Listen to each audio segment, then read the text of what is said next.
तो कहेंगे नहीं, क्योंकि ये वात्सल्य नहीं है, ये राग है, वात्सल्य नहीं है। हमारे रिश्ते नातेदारी में जो प्रेम है, स्त्री पुत्र में प्रेम है, वो प्रेम राग है। लेकिन यहाँ पर वात्सल्य की बात कही गई है, जो कि धर्म है, धर्म का कारण है। वात्सल्य कैसा होता है? तो अगर वात्सल्य का जो उदाहरण है वो दौलत राम जी ने छड़ाला जी ग्रंथ में बहुत उत्कृष्टता से बताया है कि कैसा होना चाहिए कि गो प्रीति सम, है ना। जैसे गाय का बछड़े के प्रति जो प्रेम होता है वो कैसा होता है, उस गाय को पता है कि ये बछड़ा मुझे बड़ा होकर के घास फूस नहीं खिलाने वाला है और न ही ये मेरी सेवा करेगा, लेकिन फिर भी वो गाय जो है, जो माता गाय है, वो उस बच्चे को जो है बड़े प्यार से दुलार से रखती है और उसे वो दुग्ध पान कराती है। तो गाय का अपने बछड़े के प्रति जो प्रेम है वो निस्वार्थ भाव का प्रेम है। इस कारण से वहां पर वो वात्सल्य के लिए उदाहरण सटीक बैठता है। लेकिन हमारा जो अपने स्त्री पुत्र मकान जायदाद जितने जिनके प्रति राग है वो कैसा है? स्नेह वात्सल्य। तो अगर वो वात्सल्य नहीं है, वो राग है। स्वार्थ के कारण हम सब जुड़े हुए हैं। परिवार के जितने भी जन हैं वे सब स्वार्थ के कारण से एक दूसरे का जो है वो प्रेम या जो भी है वो दिखाते हैं। जब स्वार्थ सद जाता है तो हमने कई ऐसे ओल्ड एज होम भी देखे हैं जहां पर जो है पूरा मतलब बूढ़े होने पर माता पिता को संतानें वहां जाके छोड़ देती हैं और फिर जो है कभी मुंह फेर कर नहीं देखती हैं कि क्या हुआ होगा माता पिता का। तो ऐसे कई ओल्ड एज होम भी हम देखते हैं, है ना, जहां पर वृद्ध लोग मजबूरन बेचारों को वहां रहना पड़ता है। और भी हम देखते हैं कि जितने अखबारों में, प्रतिदिन अखबारों में ऐसी कितनी घटनाएं जो है वो हमें सुनने को मिलती हैं कि एक पुत्र ने अपने पिता के लिए सिर्फ जमीन जायदाद की एक जो भी है नोकझोंक के चक्कर में जो है उनका खून कर दिया, वध कर दिया। तो ये सारे संयोग, रिश्ते नातेदारी जो है वो कैसे हैं? स्वार्थ से जुड़े हुए हैं। जिस दिन स्वार्थ नहीं सधता है तो हम प्रत्यक्ष हमें दिखाई देते हैं फिर वो किस तरह के हो जाते हैं और उनका व्यवहार कैसा बदल जाता है जब स्वार्थ नहीं रहता है। अब सोचिए, माता पिता भी जब तक प्रॉपर्टी उनके नाम नहीं करते हैं तब तक तो बच्चे जो है वो प्रॉपर्टी है उनके हाथ में, रुपया पैसा उनके हाथ में है, तो क्या करते हैं? बड़े प्यार से रखते हैं। जैसे ही प्रॉपर्टी का जो है वो ट्रांसफॉर्मेशन हो गया फिर जो है वो पूछते तक नहीं है। ऐसी कई घटनाएं हम जगत में देखते हैं। ये अलग बात है कि हमारे जैन समाज में जो है लोग इतना नहीं करते हैं या इतने अच्छे हैं, क्योंकि उसका कारण है कि हमारे यहाँ जिनेंद्र प्रभु की प्रभावना ऐसी है कि जिसके कारण जो है घरों में इतना प्रेम, इतना वात्सल्य जो है। लेकिन वो वात्सल्य भी राग रूप वात्सल्य है, वो एक्चुअल वात्सल्य नहीं है, निस्वार्थ वाला नहीं है कि निस्वार्थ भाव। एक पिता भी अपने पुत्र से वांछा रखता है कि ये बड़ा होकर के जो है वो मेरी सुरक्षा करेगा, बुढ़ापे में मेरे सहयोग होगा ना, सहयोग देगा। इस भावना के साथ हम लोग जो है वो संतानों का भरण पोषण, पालन पोषण सब करते हैं कि भविष्य में आगे जाकर के ये हमारे काम आए, ये भावना रहती है। लेकिन वो उस गाय को ये कहीं भावना नहीं है कि वो भविष्य में वो बछड़ा जो है उसके काम आएगा। तो निस्वार्थ भाव से की गई सेवा या प्रेम जो है वो वात्सल्य कहलाता है। और जहाँ स्वार्थ है दिखता तो वो वात्सल्य नहीं है, वो राग है। रागवश जो है हम अपने स्त्री पुत्र मकान जायदाद इनसे हमारा प्रेम और उनसे लगाव रहता है। क्यों? क्योंकि अंतर में राग है ना। अगर पुत्र को कुछ हो जाए, पत्नी को कुछ हो जाए तो क्योंकि राग बैठा है जिसके कारण हम दुखी होते हैं। तो इसी कारण से अभी तक जितने हमारे क्लासेस हुई हैं, जो व्याख्यान हुए, उससे हमने ये निर्णय लिया कि जगत में अगर जीव दुखी है तो एकमात्र राग और द्वेष रूप परिणामों से दुखी है, और राग और द्वेष रूप परिणाम नहीं होते हैं तो ही सुखी होते हैं। और ये हमारे मुनिराजों से लेकर के आचार्य, उपाध्याय, साधु, उनका स्वरूप देख लें, अरहंत और सिद्धों का स्वरूप देख लें, क्योंकि ये पांच परमेष्टि, पंच प्रभु जो हैं वे राग और द्वेष से रहित होते हैं। और ये राग और द्वेष उनमें नहीं है तो ये महासुखी देखे जाते हैं, प्रत्यक्ष ही देखे जाते हैं। इस कारण से जो है हमें और कोई प्रमाण की जरूरत नहीं है ना, हाथ में रखे हुए आंवले की तरह कि भाई हमारे निर्ग्रंथ मुनिराज जो हैं वे इतने महासुखी हैं क्योंकि उन्हें किसी तरह का जो है अब ना काहू से दोस्ती, ना काहू से वैर। इस तरह की भावना, इसलिए मुनिराजों में उत्कृष्टता से वात्सल्य भावना जो है वो प्रकट होती है और वे वात्सल्य भावना के धारी होते हैं, क्योंकि उन्हें किसी से स्वार्थ ही नहीं है। जब स्वार्थ नहीं है तो वो किसी के लिए भला और किसी के लिए बुरा क्यों सोचेंगे। वो तो जब भी कोई बात कहेंगे, मुख है ना, मुख चंद्र ते अमृत झरे, कि उनके जो है मुख रूपी चंद्र से हमेशा अमृतमयी वाणी ही निकलेगी, लोगों के कल्याणकारी वाणी ही निकलेगी। ऐसी भावना अंतर में रहती है। सर्वोदय की भावना जिसे बोलते हैं कि सब जीवों का कल्याण हो, कोई जीव जो है दुखी नहीं हो। शांति पाठ हम पढ़ते हैं, पूजा विधि वगैरह करते हैं और अंतिम में शांति पाठ पढ़ते हैं। उसमें लिखते होवे सारी प्रजा को सुख बलयुत हो, धर्मधारी नरेशा होवे वर्षा समय पे, तिल भर न रहे व्याधियों का अंदेशा। कह रहे कि हम कहीं पर भी जो है समय पर वर्षा हो, समय पर कहीं कोई व्याधि नहीं हो, कोई वायरस या कोई ऐसा भय नहीं हो, निर्भयता हो सभी के लिए, ऐसी भावना रखना अंतर में, और वो भी बिना स्वार्थ के कार्य करना, तो वो जगत में प्रशंसनीय है। लोग उन्हें जो है वो जो इस तरह से बिना स्वार्थ के काम करते हैं वे पूजे भी जाते हैं।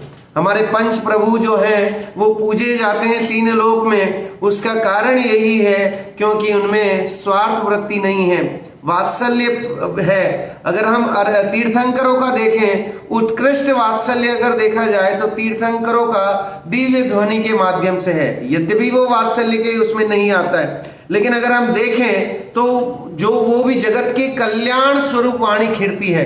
दिव्य ध्वनि जो है वो दिन में 3 बार 4 घड़ी जो है इस तरह से दिव्य ध्वनि का प्रसार होता है, तो वो प्रसार जगत के जीवों के कल्याण स्वरूप होता है। ऐसे ही आचार्य उपाध्याय और साधु शास्त्रों की रचना करते हैं, प्रवचन करते हैं, लोगों को, भटके हुए लोगों को राह पर लाते हैं, उन्हें धर्म मार्ग में लगाते हैं, अपने स्वरूप की अपनी चर्या को दिखा करके लोगों को प्रभावित करते हैं। तो ये सारा जो है उनका निस्वार्थ भाव से किया गया कार्य है, और मोक्ष मार्ग में स्वार्थ भाव से किया गया काम कभी भी जो है प्रशंसनीय नहीं हो सकता। धर्म क्षेत्र में आप देखिए, एक वो श्लोक आता है, अन्य क्षेत्रे कृतम पापम धर्म क्षेत्रे विनिश्यति, और धर्म क्षेत्रे कृतम पापम वज्रलेप। आप अन्य क्षेत्र में घर बार, दुकान, मकान, जायदाद, अपने इस है ना आस पड़ोस में, शादी ब्याह में, वहां पर जितने पाप करते हो वो पाप धर्म में आओगे, जुड़ोगे तो धर्म में आकर के उन पापों का क्षय संभव है। लेकिन देखिए, धर्म क्षेत्रे कृतम पापम वज्रलेपो भविष्यति, अगर कि धर्म के क्षेत्र में आकर के और जो है स्वार्थ वृत्ति रखोगे तो फिर वो वज्रलेपो भविष्यति, वज्र के समान वो पाप ऐसे कठोर हो जाएंगे कि वो नहीं टूटेंगे, इतनी जल्दी क्षय नहीं होंगे। तो इसीलिए धर्म के क्षेत्र में जो है वो निस्वार्थ भावना रहनी चाहिए। 16 कारण भावनाएं जो हैं हमें निस्वार्थ की भावना, निर्भयता की भावना, समस्त जीवों के कल्याण की भावना, सर्वोदय की भावना, 16 कारण भावनाओं की अगर कोई केंद्र बिंदु है या उसकी समरी अगर हम कहें तो एकमात्र समरी यही है कि एक तो सभी जीवों के कल्याण की भावना। कोई जीव एकेंद्रिय से लेकर के पंचेंद्रिय संगीत जीवों के मन को हर्ट नहीं करना, उनकी हिंसा नहीं करना, उनके प्रति करुणा भाव रखना, हिंसा हो भी रही है तो प्रायश्चित विधि से उसको जो है पश्चाताप करके और उन किए गए पापों का जो है प्रतिक्रमण आदि के माध्यम से, सामायिक के माध्यम से उसको जो है वो क्षय करके और पुण्य संचित करना, ये सारी बातें हमें इन 16 कारण भावनाओं के माध्यम से हमने जानी। अब देखिए, क्या इन 16 का एक एक भावना के जो गुण हैं वो हमारे आत्मा के वैभव को चमकाने वाले गुण हैं, कि एक भी गुण आ गया इन 16 कारण भावनाओं में तो हमारी आत्मा चमक जाएगी, और हर एक भावना में ताकत है कि वह तीर्थंकर नाम कर्म प्रकृति का बंद करा सकती है।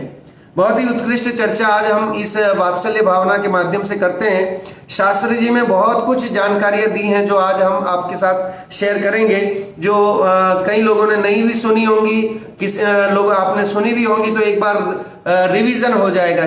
धर्म में रिपीटेशन कुछ नहीं होता है।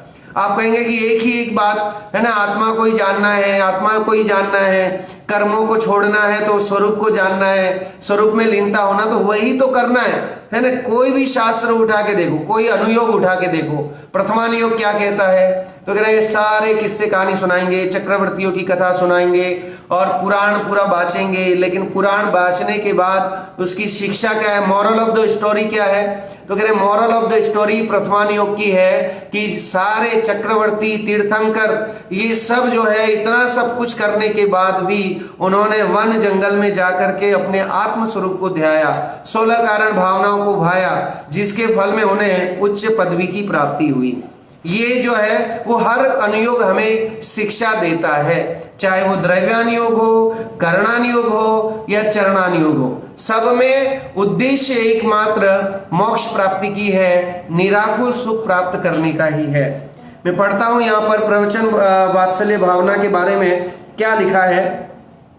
केवली भगवान की वाणी में वात्सल्य रखना, अथवा जैसे गाय अपने बछड़े से स्नेहवश प्रीति रूप राग भाव करती है, उसी प्रकार साधर्मियों के प्रति अकृत्रिम स्नेह प्रकट करना प्रवचन वात्सल्य भावना है। जो हमारे मोक्ष मार्ग में लगे श्रावक, श्राविका, मुनि, आरिका, ये 4 संघ हैं, उन 4 संघ के प्रति निस्वार्थ भाव रखना, कोई अपना प्रयोजन नहीं रखना कि साहब जय जिनेंद्र भी इसलिए कर रहे हैं क्योंकि वो धनपति है या वो और कुछ है और उससे मुझे कुछ फायदा होना है, इसलिए हम जय जिनेंद्र बोलें, इसलिए हम उनको वार त्योहार पे मैसेज करें और उनको बार बार फोन करें, तो ये स्वार्थ हो गया। ये जो है वो वात्सल्य के अंतर्गत नहीं आएगा।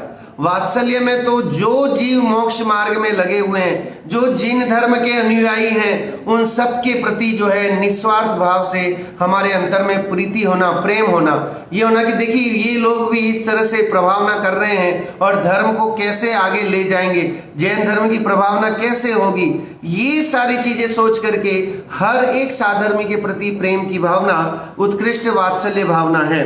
ये 16 भावनाएं सम्यक दर्शन की शुद्धता सहित सभी मिलकर या पृथक पृथक तीर्थंकर प्रकृति संबंधी आश्रव की कारण है। ये 16 मिलकर के भी तीर्थंकर प्रकृति का बंध करा सकती हैं और कोई एक एक अलग अलग भावना भी जो है जीवों को तीर्थंकर नाम कर्म का आश्रव करा सकती है। यह मात्र मनुष्य गति में ही होता है। तीर्थंकर नाम कर्म जो है वो मनुष्य गति में ही उसका आश्रव होता है, शेष 3 गतियों में नहीं। नरक गति में संभव नहीं है, देव गति में नहीं है और तिर्यंच में भी इस तरह की 16 कारण भावनाएं जो है नहीं भाई जा सकती हैं। इस कारण से उत्कृष्टता, आप सोचिए हम लोग कितने वीआईपी हैं कि हम मनुष्य हैं और अभी हमारे पास ये अपॉर्चुनिटी है कि हम इन 16 कारण भावनाओं को भा सकते हैं। इसके बंध का आरंभ चौथे असंयत सम्यक्त्व से लेकर 7वें अप्रमत्त संयत पर्यंत 4 गुणस्थानों में और पूर्णता 8वें अपूर्वकरण गुणस्थान के 6वें भाग पर्यंत हो सकती है। तो कह रहे हैं ये जो प्रभावना है, ये प्रवचन वात्सल्य भावना, ये 16 कारण जो भावना है, अब समरी है पूरा, तो 16 कारण भावनाएं जो है वो 4थे गुणस्थान से लेकर के 7वें गुणस्थान तक पूरी होती हैं और पर्यंत तक है और 8वें गुणस्थान के 6 भाग पर्यंत जो है वहां तक जो है इसका वो रहता है गुण उदय।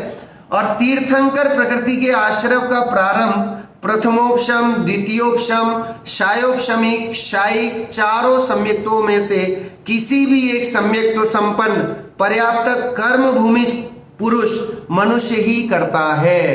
तो कह रहे हैं ये तो हमारे ये जो क्वालिटीज बता रहे हैं, ये क्वालिटीज में हम कर्म भूमि के मनुष्य हैं, ये तो है। अब हमें करना क्या है कि सम्यक्त्व की प्राप्ति करना है। सम्यक्त्व की प्राप्ति के पूर्वक इन 16 कारण भावनाओं को जब हम भाएंगे तो नियम से जो है वो उसका फल मिलेगा। लेकिन ये सोच के नहीं बैठ जाएं कि अभी सम्यक्त्व है नहीं तो हम इन 16 कारण भावनाओं को इसका मतलब भा नहीं सकते। लेकिन इन 16 का भावना मतलब चिंतन करना, विचार करना, अनुप्रेक्षा, तो इन 16 कारण की प्रैक्टिस, अभ्यास तो हमें अभी भी करना है और इसके फल से ही जो है सुगति मिलेंगी और सुगति के माध्यम से आगे जाकर के परंपरा रूप से जो है वो मोक्ष का कारण भी होगा। उसकी चर्चा अपन ध्यानेत्र राय जी के 16 कारण पूजन में की गई है, बाद में उसकी चर्चा भी करेंगे। तीर्थंकर प्रकृति के ये हो गया। अन्य गतियों में इसका प्रारंभ नहीं होता है। तिर्यंच या मनुष्य आयुष बंध जाने पर इसका प्रारंभ नहीं होता है। अगर एक बार तिर्यंच और मनुष्य आयु बंध गई है तो फिर नहीं होता है। केवली या श्रुत केवली के पाद मूल में ही इसका प्रारंभ होता है, क्योंकि इस प्रकार के परिणामों की विशुद्धि हेयोपादेय को का उत्तम विचार क्षयोप समाधि सामग्री यहाँ ही संभव है, अन्यत्र इसका अभाव है।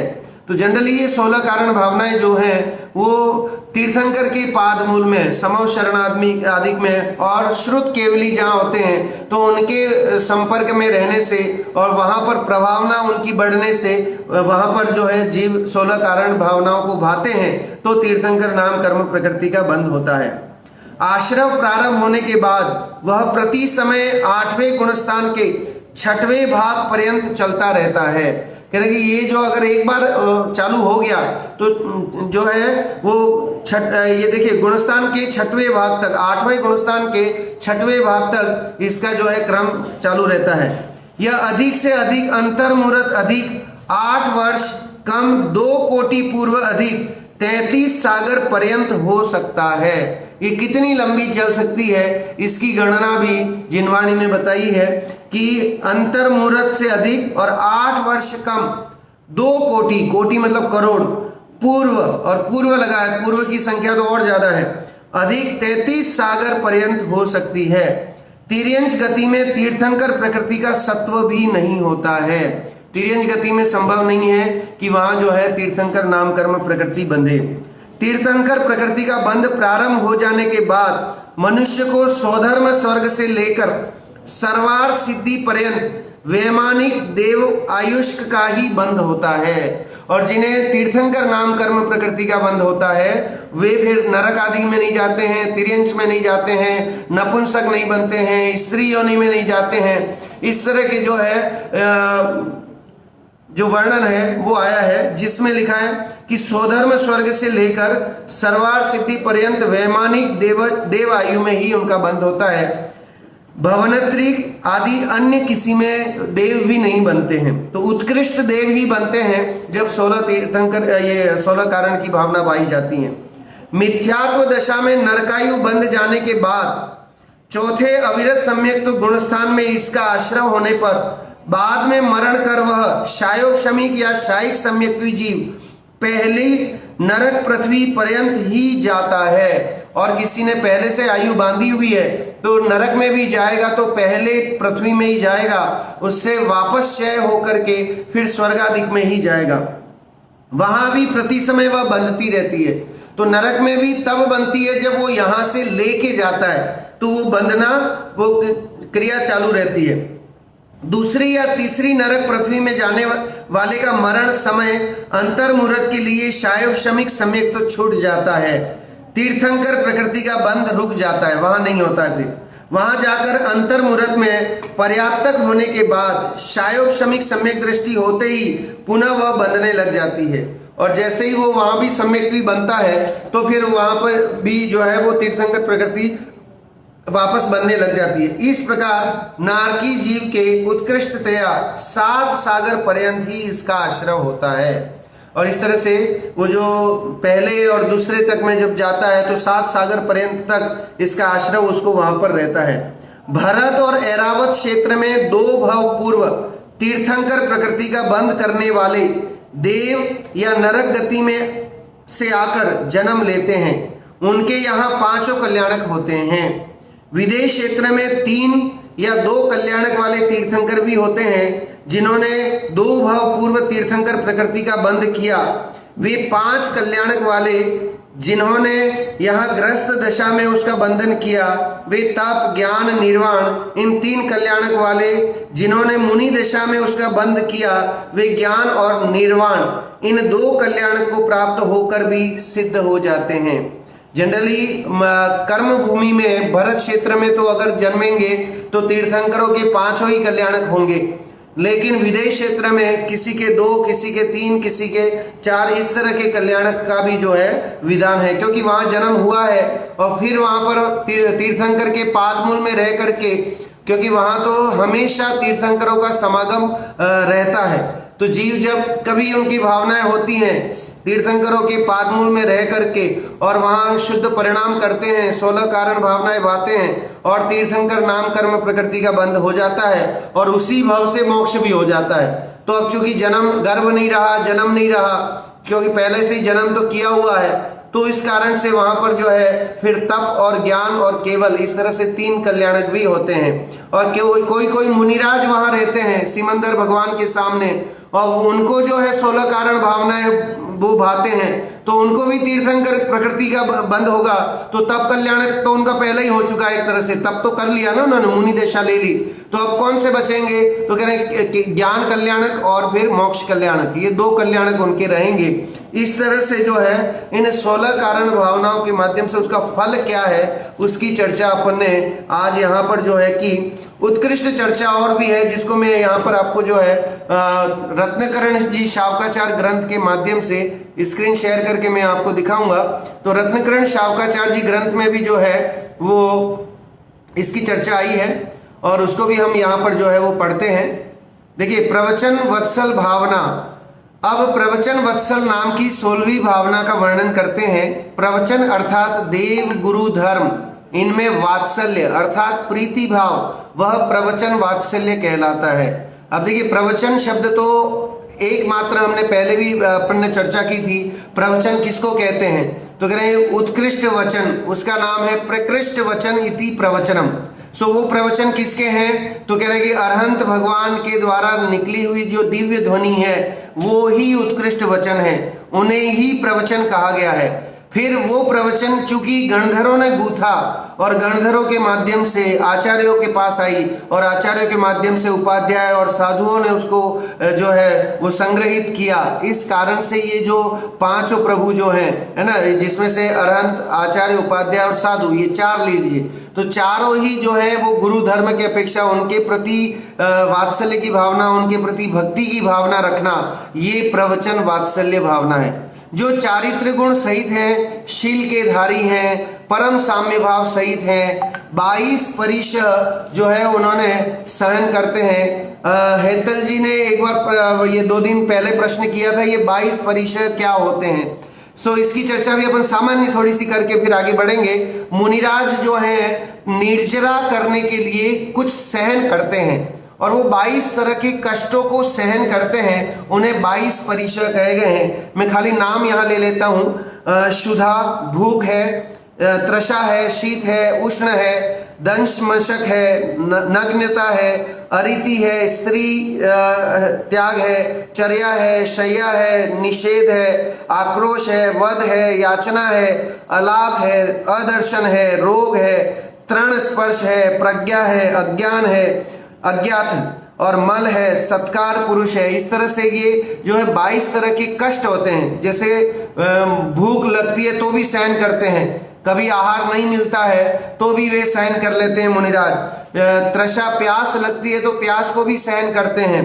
शीत, ठंड में जो है वो नदी के किनारे जाके तपस्या करते हैं, तो शीत को मतलब ठंड को सहना, गर्मी को सहना। उसके बाद चींटी वगैरह कुछ काट खाए, मच्छर काट खाए तो उनके उस दंश को भी जो है सहन करना। नग्न रहना, कभी जो है वो कपड़े नहीं पहनना। अरति जो है वो किसी के प्रति राग भाव, इस तरह से ये पूरे उसके वर्णन इसमें दिए हैं। और ये 22 तरह के होते हैं जिनको वो सहन करते हैं, उन कष्टों को सहते हैं। क्यों? क्योंकि शरीर के प्रति राग भाव नहीं है, इस उद्देश्य से। तो इसलिए उनको 22 परिचय हमारे आचार्य, उपाध्याय और साधु सहन करते हैं।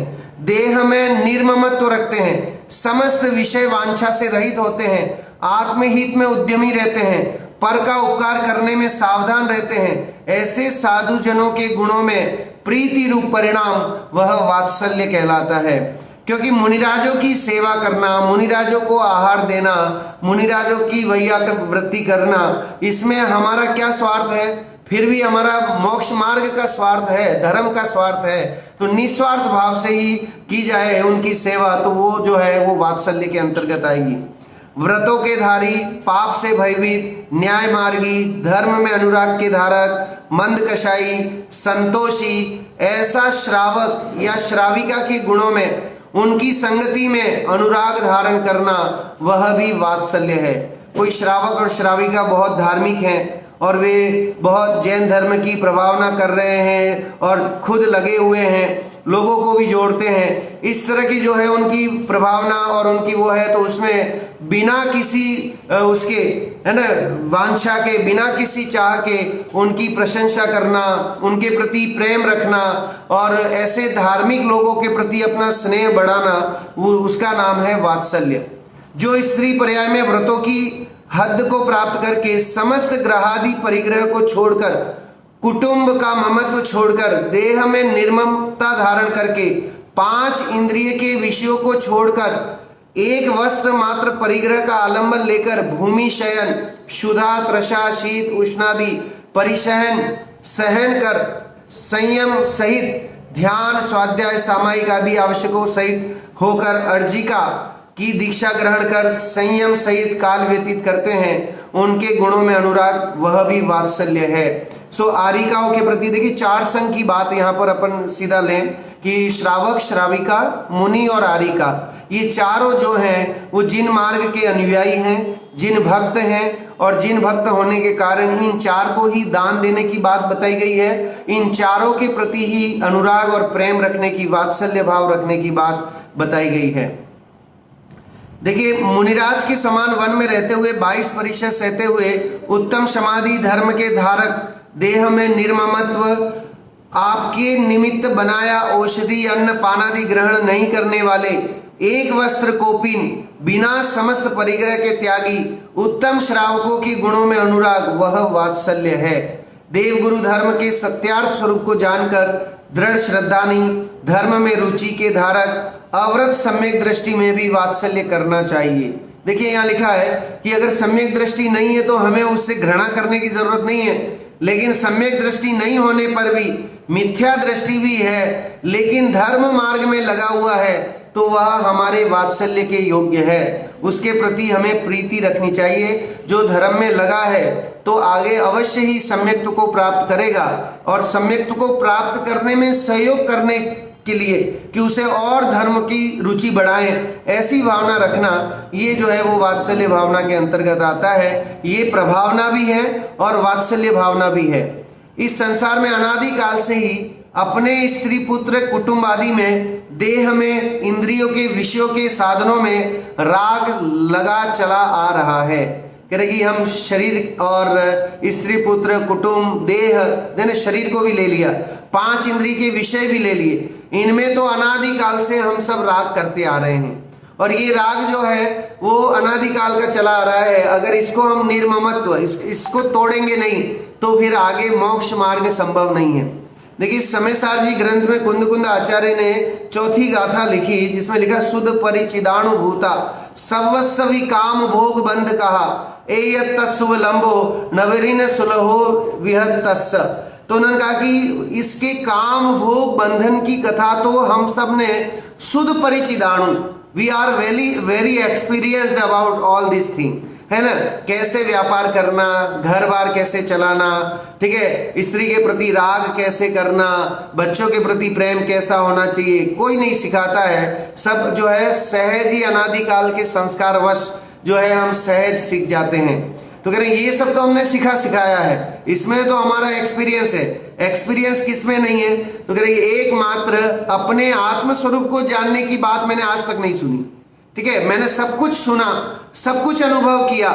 सुध परिचिदाणु भूदा सर्वस्वी काम भोग बंद कहा, और खाली एकमात्र जो काम नहीं किया वो था मैंने अपने को जानने का काम नहीं किया। कह रहे अनादिकाल से दुखी हुआ तो उसका कारण यह है कि 16 कारण भावनाओं को कभी भाया नहीं और कभी अपने आत्म स्वरूप को देखा नहीं, और उस आत्म स्वरूप के ज्ञान के बिना ही अनादिकाल से दुखी और 4 गति 84 लाख योनियों में भ्रमण चलता आ रहा है। और अभी भी अगर यही कंडीशन रही मनुष्य भाव मिलने के बाद, और यहाँ पर अभी तीर्थंकर नाम कर्म प्रकृतियों को बांधने का पूरा माहौल है, और अभी ये सही गति भी है, मति भी सही है, और काम अभी होना चाहिए, है ना, इसी भाव में। तो इस भाव में होगा, सम्यक तो मिलेगा, तो नियम से जो है आगे मोक्ष मार्ग प्रशस्त होगा। देखिए और भी लिखा, पिछला अनादि संस्कार ही ऐसा है कि तिर्यंश भी अपने स्त्री पुत्रों में विषयों में अति अनुरागी होकर उनके लिए कट जाता है, मर जाता है, अन्य को मार देता है। ऐसा मोह का कोई अद्भुत महात्म्य है। मोह की महिमा की बात यहाँ पर बताई। देखिए भक्तामर जी ग्रंथ में भी ये पशुओं की भी बात कर रहे हैं यहाँ पर। देखिए सिर्फ मनुष्य, हम मनुष्य ही नहीं, पशु भी जो होते हैं वो भी क्या करते हैं कि वो भी जो है अपने बच्चों के प्रति इतना प्रेम रखते हैं। चाहे वो गाय हो, चाहे बंदर हो, बंदरिया देखो तो वो अपने बच्चों से बड़ा प्रेम रखती है ना। और इसी तरह से इसमें भी एक आया है कि हिरणी का आया है ना। हिरणी का भक्तामर जी में बहुत अच्छा वो दिया है, मेरे को वो याद नहीं आ रहा अभी।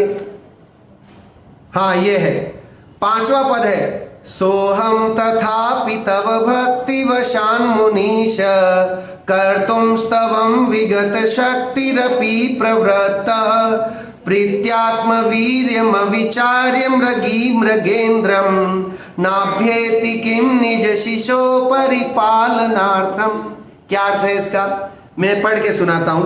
हे मुनिनाथ, यद्यपि आपके अनंत गुणों का वर्णन करने की शक्ति मुझ में नहीं है। मानतुंग आचार्य कह रहे हैं कि मेरे में आदिनाथ प्रभु आपके जितने गुण हैं उनको मैं कह नहीं सकता, फिर भी आपकी भक्ति के वश हुआ मैं स्तुति करने के लिए प्रवृत्त हो गया हूं। लेकिन क्योंकि फिर भी मैं जो है आपके स्वरूप को देख करके, जैसे ही मैंने आपके दर्शन किए, जैसे ही मुझे आपका ख्याल आया तो मैं भक्ति करने लग गया। अब नीचे उदाहरण दिया है वो हमें समझने लायक है, जो बात यहाँ रत्नकरण शावकाचार्य जी में भी कही गई है। सभी जानते हैं कि हरिणी सिंह से कमजोर होती है, किंतु अपने बच्चे की रक्षा के लिए, है ना, वात्सल्य भाव के वश हुई आक्रमण करते हुए सिंह के सामने डट जाती है। उसी प्रकार मैं भी भक्तिवश अपनी शक्ति का विचार किए बिना स्तुति करने के लिए प्रवृत्त हुआ हूं। ये जो है भक्तामर जी का 5वां श्लोक है, जिसमें मानतुंग आचार्य जी ने लिखा कि देखो जानवर भी जो है वो अपने बच्चों के प्रति कितना राग और प्रेम रखते हैं। ऐसा मोह जो है वो अनादिकाल से चला आ रहा है, और ये मोह की ही तो महिमा है। उस मोह को ही का क्षय करना है ना। 16 कारण भावनाओं के माध्यम से भी मोहनीय कर्म का क्षय हो, मोह जो है वो क्षय को प्राप्त हो, ये हमारे अंतर में भावना होनी चाहिए। वे पुरुष धन्य हैं जो सम्यक ज्ञान से मोह को नष्ट करके आत्मा के गुणों में वात्सल्य करते हैं। अब एक और बात आई कि असली वात्सल्य किसे कहें, तो कह रहे हैं असली वात्सल्य कौन सा है। ये तो बाह्य वात्सल्य हो गया, कौन सा कि श्रावक श्राविका मुनि आदि का इनके प्रति जो है निस्वार्थ भाव से प्रेम होना, ये तो बाह्य वात्सल्य है, या उसे हम जो है वो बोल सकते हैं व्यवहार वात्सल्य भी बोल सकते हैं। फिर निश्चय वात्सल्य क्या है, तो निश्चय वात्सल्य है अपने आत्म स्वरूप के जो है पसंद करना, अपने आत्मा को जानना, अपने आत्म स्वरूप को जानना, ये जो है वो सबसे बड़ा वात्सल्य यहाँ पर जो है वो कहा गया है। सो इसकी चर्चा यहाँ बहुत ही उत्कृष्टता से आई है। हाँ जी, 1 मिनट। हाँ हो गए सब म्यूट ही है। चलिए